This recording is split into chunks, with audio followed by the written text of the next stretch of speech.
सभी विद्यार्थियों का पुनः एक बार आपके अपने इस YouTube चैनल में बहुत बहुत स्वागत है। कक्षा 12 हिंदी अनिवार्य विषय की हम बात कर रहे हैं और दिनांक 27 अक्टूबर 2021 को पूछी गई वर्कशीट के बारे में हम बात कर रहे हैं, जिसका टॉपिक था अलंकार। जी हाँ, इस वर्कशीट में अलंकार से संबंधित प्रश्न पूछे गए थे, उन्हीं के उत्तर आज हम यहाँ देखने वाले हैं। यदि आप हमारे YouTube चैनल पर नहीं जुड़े हैं तो इसको सब्सक्राइब कर लीजिए। साथ ही यदि वीडियो आपको पसंद आता है तो लाइक शेयर ज़रूर कीजिए। प्रश्न देख लेते हैं कौन कौन से हैं। पहला प्रश्न है, अलंकार की परिभाषा दीजिए। दूसरा, उपमा तथा रूपक अलंकार में उदाहरण सहित अंतर समझाना है। और तीसरा अलंकार था, शीतलवाणी में आग ले फिरता हूँ, इस पंक्ति में उपस्थित अलंकार को स्पष्ट करना है। चौथा, ताड़ वृक्ष मानो छूने चला अंबर तल को, इसका काव्यांश में प्रयुक्त अलंकार का नाम बताना। इन्हीं के उत्तर आज हम इस वर्कशीट में देखेंगे। वीडियो शुरू से अंत तक देखना है, समझने की कोशिश करना। बहुत सरल भाषा में मैंने समझाने की कोशिश की है।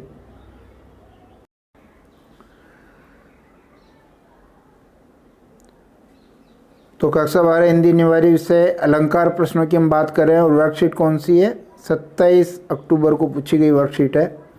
पहला प्रश्न जैसा कि अपना था कि अलंकार की परिभाषा दीजिए। काव्य के शोभाकारक धर्मों को अलंकार कहते हैं, अर्थात कविता रूपी कामिनी के सौंदर्य को बढ़ाने वाले बाहरी तत्वों को अलंकार कहते हैं। दंडी ने भी कहा है, काव्य शोभायु कर्तारा धर्मा अलंकारान प्रचक्षते। काव्य शोभाकरान धर्मान अलंकारान प्रचक्षते।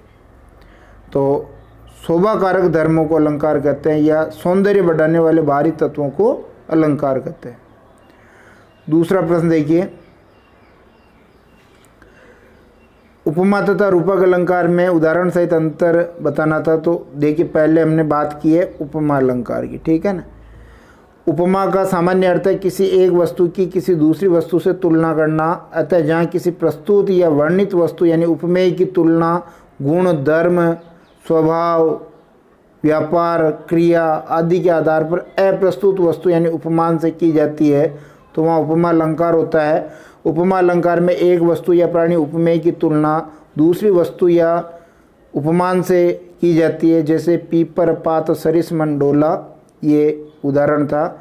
इस उदाहरण को यहाँ समझाया है कि यहाँ उपमेय यानी मन की तुलना उपमान यानी पीपर, पात से साधारण धर्म डोला होने की वजह से की जा रही है। यानी क्या है ये साधारण धर्म, यहाँ समझने की कोशिश कीजिए।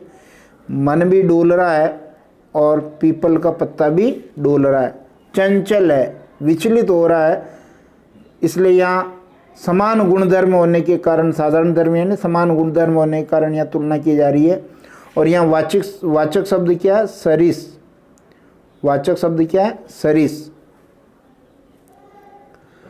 तो अतः यहाँ ये उदाहरण उपमा अलंकार के अंतर्गत आएगा। रूपक अलंकार के बारे में बात करते हैं।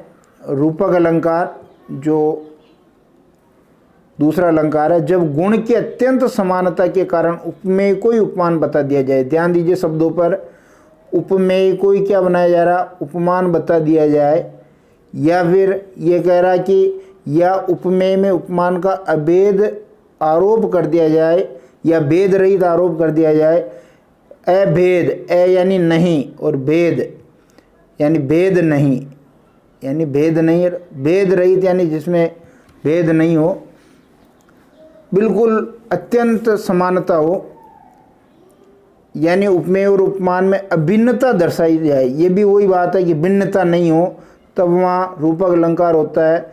जैसे पायो जी मैंने राम रतन धन पायो, रूपी शब्द का हम प्रयोग करते हैं रूपक अलंकार में, राम रतन रूपी धन। तो क्या देखिए इस उदाहरण को समझाया है। इस उदाहरण में राम रतन, इस उदाहरण में राम रतन को ही धन बता दिया गया है। राम रतन उपमेय पर धन उपमान का आरोप है एवं दोनों में भिन्नता है। यहाँ आप देख सकते हैं कि उपमान एवं उपमेय में भिन्नता दर्शाई जा रही है। इसलिए यहाँ कौन सा अलंकार हो जाएगा? रूपक अलंकार हो जाएगा। तीसरा प्रश्न देखेंगे। तीसरा प्रश्न अपना था, शीतल वाणी में आग लिए फिरता हूँ, इस पंक्ति में उपस्थित अलंकार को स्पष्ट करना है। इस पंक्ति में कौन सा अलंकार है?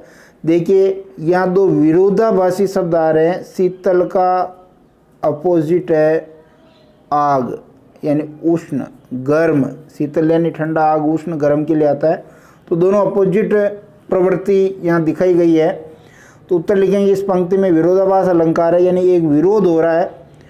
प्रस्तुत पंक्ति में कवि के कोमल स्वर में, यानी शीतल कौन है? कवि का कोमल स्वर। ये कोमल स्वर में विद्रोह, जोश और क्रांति के विचारों की अभिव्यक्ति की गई है, जो किसका काम कर रहे हैं? आग का काम कर रहे हैं। विरोधाभास शब्द दो शब्दों से मिलकर बना है, विरोध धन आभास। जहाँ वाक्य में वास्तविक विरोध तो नहीं होता है, परंतु विरोध का आभास प्रकट होता है, वहाँ विरोधाभास अलंकार होता है। चौथा प्रश्न देखिए। चौथा प्रश्न है कि ताड़ वृक्ष मानो छूने चला अंबर तल को इस काव्यांश में प्रयुक्त अलंकार का नाम बताना है। तो सुविधा की दृष्टि से मैंने यहाँ दो अलंकार है, दोनों को ही समझा दिया। इस काव्यांश में दो अलंकारों को प्रयोग हुआ। पहला अलंकार कौन सा आपका? उत्प्रेक्षा, कि जहाँ कवि उपमेय में उपमान की संभावना व्यक्त करता है वहाँ उत्प्रेक्षा अलंकार होता है। या ताड़ वृक्ष में कवि ने अंबर तल की संभावना व्यक्त की है, तो यहाँ उत्प्रेक्षा अलंकार। संभावना का देखो, भेद अभेद रहित आरोप, इसका संबंध रूपक से है। संभावना का संबंध उत्प्रेक्षा से है और समानता का संबंध उपमा से। बहुत बारीकी से इनको समझें।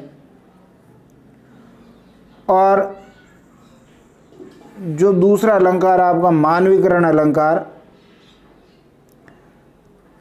जब प्राकृतिक वस्तुओं या निर्जीव जड़ वस्तुओं पर मानवीय क्रियाओं का आरोप किया जाए, अर्थात निर्जीव जड़ वस्तुओं को भी मनुष्य जैसे क्रिया करते दर्शाया जाए, यानी मनुष्य जैसे क्रिया करता वैसे अगर किसी निर्जीव जड़ या प्रकृति को हम वर्णन करें तब वहाँ मानवीकरण अलंकार होता है। कवि ने यहाँ ताड़ वृक्ष को अंबर तल छूने की क्रिया करते बताया था, यहाँ मानवीकरण अलंकार। जो छूने की जो क्रिया है, छूना, ये क्रिया मनुष्य कर सकता है, प्रकृति या निर्जीव वस्तुएं कैसे कर सकती है, इसलिए यहाँ मानवीकरण अलंकार हो जाएगा। निश्चित रूप से ये वीडियो आपको पसंद आया होगा। वीडियो पसंद आता है तो आपका अपना यूट्यूब चैनल है साहित्य संगम बाय BL तेली, इसको ज़रूर आप सब्सक्राइब कर लें और बेल आइकन को ऑन रखें ताकि समय पर आपको नोटिफिकेशन मिल सके। बहुत बहुत धन्यवाद।